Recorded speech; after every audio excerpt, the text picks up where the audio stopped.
Call the meeting for the Radcliffe City Council for Monday, November the 9th, 2015 will come to order.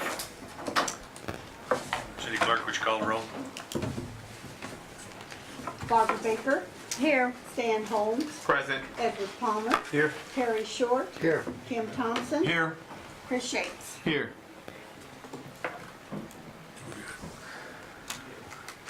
Michael Pike, would you do the invocation for us? Yes, ma'am. Let us pray. Heavenly Father, thank you for this day, for the opportunity to be together. We ask that you give the mayor and the council wisdom as they conduct the business of the city. Thank you for all of our blessings. In Christ's name, amen. Yes, we did. Just pledge. I pledge allegiance to the flag of the United States of America and to the republic for which it stands, one nation, under God, indivisible, with liberty and justice for all.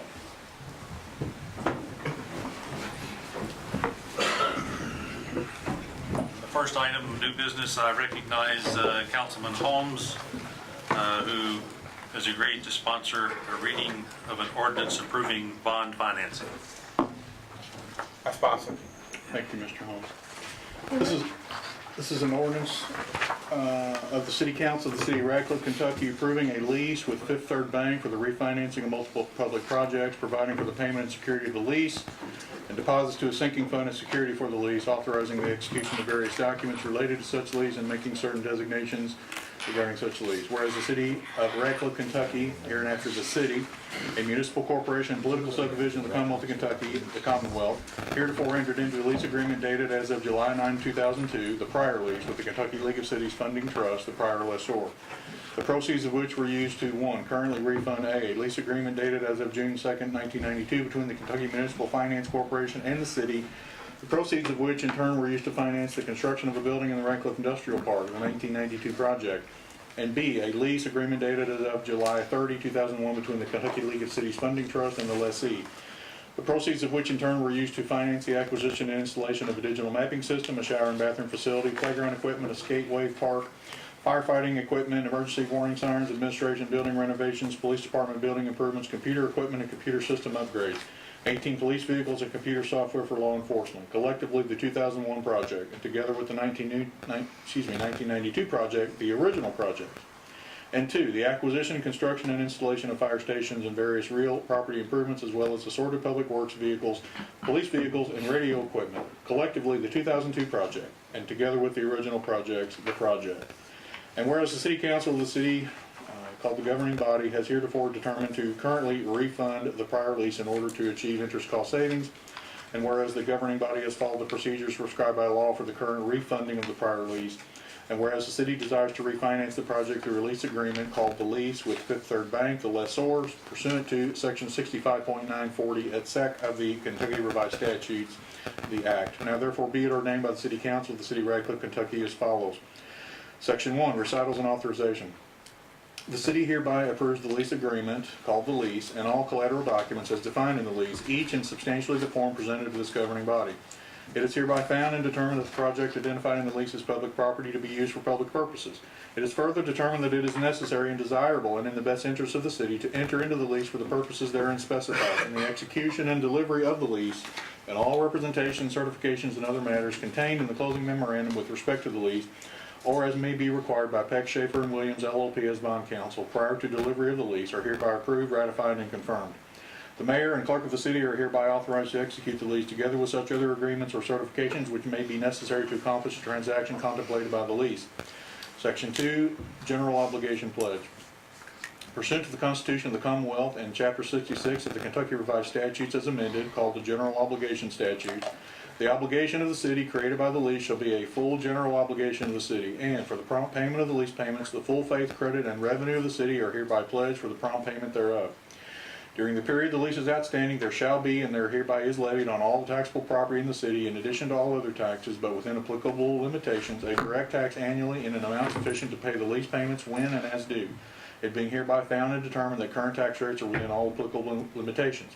Said tax shall be and is hereby ordered computed, certified, levied, and extended upon the tax duplicate, and collected by the same officers in the same manner and at the same time the taxes for general purposes for each of said years are certified, extended, and collected. Said tax shall be placed before and in preference to all other items and for the full amount thereof, provided, however, that in each year, to the extent that the other taxes of the city are available for the payment of the lease payments and are appropriated for such purpose, the amount of such direct tax upon all of the taxable property in the city shall be reduced by the amount of such other taxes so available and appropriated. Pursuant to ordinance number 02-06-876 adopted on June 18, 2002, there has heretofore been established a sinking fund called the sinking fund, which is ordered to be continued and maintained as long as the lease shall remain outstanding. The funds derived from said tax levy hereby required or other lawfully available funds shall be placed in the sinking fund and, together with interest collected on the same, are irrevocably pledged for the payment of the interest on and principal of all bonds issued under the Act and tax-supported leases, as defined in the Act, including the lease herein authorized, when and as the same fall due. Section 3, expectation regarding the lease. The city, by the adoption of this ordinance, certifies that it does not reasonably anticipate that less than 95% of the proceeds of the lease will be used for local government activities of the city. Section 4, designation of the lease as qualified tax exempt obligation. Pursuant to Section 265B3B2 of the Internal Revenue Code of 1986, called the Code, the city hereby specifically designates the lease as a qualified tax exempt obligation for purposes of Section 265B3 of the Code. In compliance with Section 265B3D of the Code, the city hereby represents that the city will not designate more than $10 million of qualified tax exempt obligations issued by the city in the calendar year 2015 as such qualified tax exempt obligation. Section 5, issuance limitation.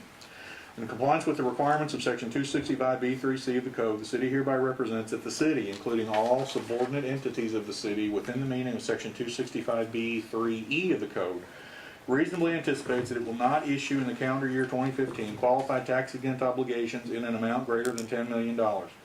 Section 6, severability. If any section, paragraph, or provision of this ordinance shall be held to be invalid or unenforceable for any reason, the invalidity or unenforceability of such section, paragraph, or provision shall not affect any of the remaining provisions of this ordinance. Section 7, open meeting laws. This governing body hereby finds and determines that all formal actions relative to the adoption of this ordinance were taken in an open meeting of this governing body, and that all deliberations of this governing body and of its committees, if any, which resulted in formal action, were at meetings open to the public in full compliance with applicable legal requirements. Section 8, conflicts. All ordinances, resolutions, orders, or parts thereof in conflict with the provisions of this ordinance are, to the extent of such conflict, hereby repealed, and the provisions of this ordinance shall prevail and be given effect. Section 9, effective date. This ordinance shall take effect from and after its passage as provided by law. That is a first reading, Mayor. Take your breath.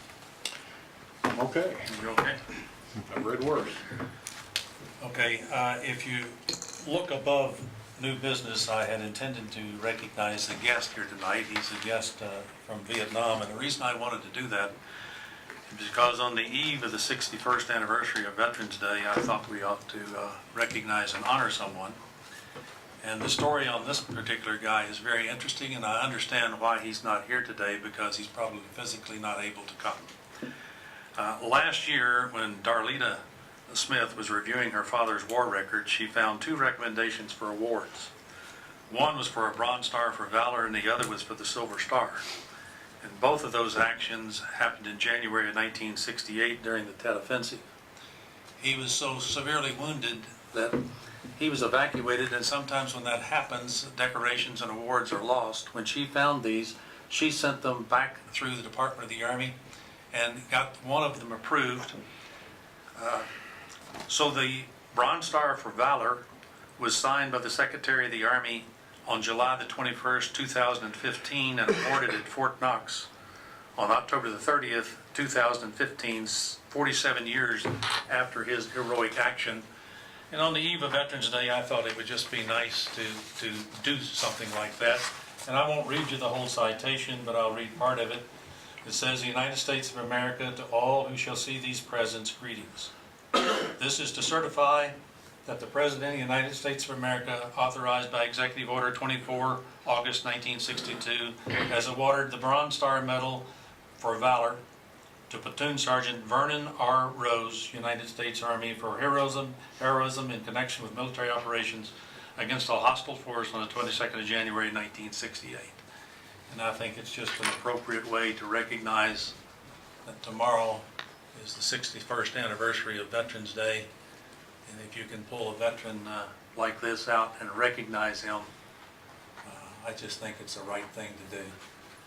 And I wish he could have been here, but I understand why he couldn't make it. With that and new business, let's move to item number 2.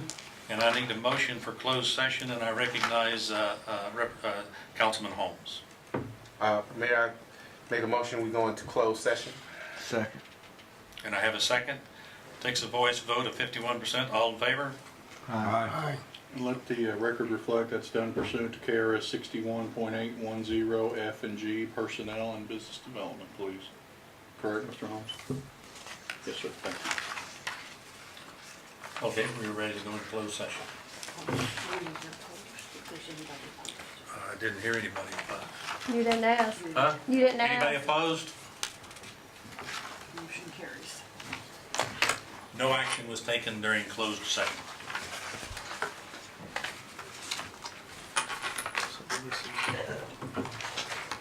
Motion to adjourn. I need a motion to adjourn. So move. Second. Motion and a second to adjourn. All in favor? We are adjourned.